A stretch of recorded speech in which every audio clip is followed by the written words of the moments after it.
রাহুর রত্ন গোমেদ পড়লে আমরা কি কি লাভ পেতে পারি।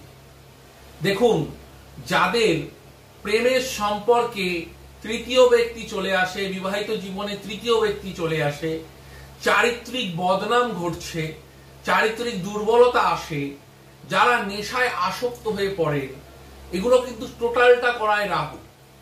ঝুর ঝামেলা, অশান্তি, দুর্ঘটনা, পুলিশি ঝামেলা, জড়িয়ে দেওয়া, একটা ছোট্ট ঘটনাকে তিলকে তাল করে দেওয়া, এগুলো কিন্তু রাহু করে।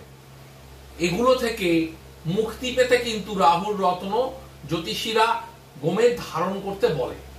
এই গোমেদ ধারণ করলে কিন্তু খুব দারুণ ফল পাওয়া যায়। দেখুন, রাহু শুধু এই জিনিসগুলো দেখে না, আপনার জীবনে আপনাকে যদি সাকসেস হতে হয় তাহলে প্রোঅ্যাক্টিভ হতে হবে, কর্মদক্ষতা এবং স্কিল খুব ভালো হতে হবে, ব্রেন পাওয়ার এবং স্পিকিং পাওয়ার খুব ভালো হতে হবে। সেই জায়গাটাকেও রাহু ডেভেলপ করে। সোশ্যাল মিডিয়ায় যারা কাজ করছেন, ইউটিউব, ফেসবুক, এই সোশ্যাল মিডিয়ার এই পপুলারিটি, ভিডিও ভাইরাল হওয়া, ইউটিউব চ্যানেলের পপুলারিটি, এটাও কিন্তু রাহুর উপর ডিপেন্ডেবল।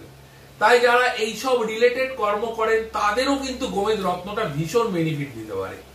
তার সঙ্গে যারা ফুটপাতে ব্যবসা করেন, যে কোনো ব্যবসা, ফাস্ট ফুড হতে পারে, জামা কাপড় হতে পারে, ফুটপাতের যে কোনো ব্যবসা কিন্তু রাহুর আন্ডারে।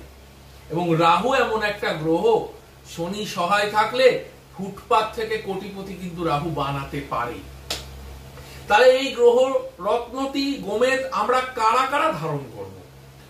দেখুন, যাদের মাঝে মাঝে রক্তপাত, অ্যাক্সিডেন্ট ঘটছে, অন্যের ঝামেলায় নিজে জড়িয়ে গিয়ে নিজের সমস্যায় পড়ে যাচ্ছেন, কোনো কারণে একাধিক রিলেশনে জড়িয়ে পড়ছেন, নেশার আসক্তিতে জড়িয়ে পড়ছেন, পুরুষদের নারী সংক্রান্ত সঙ্গীর কারণে বদনাম হচ্ছে, বা মহিলাদের পুরুষ সঙ্গীর কারণে বদনাম হচ্ছে, এই ধরনের যে সমস্যা, মুক্তি পেতে গেলে এই গোমেদটা কিন্তু আপনারা ধারণ করলে দারুণ সুফল পাবেন।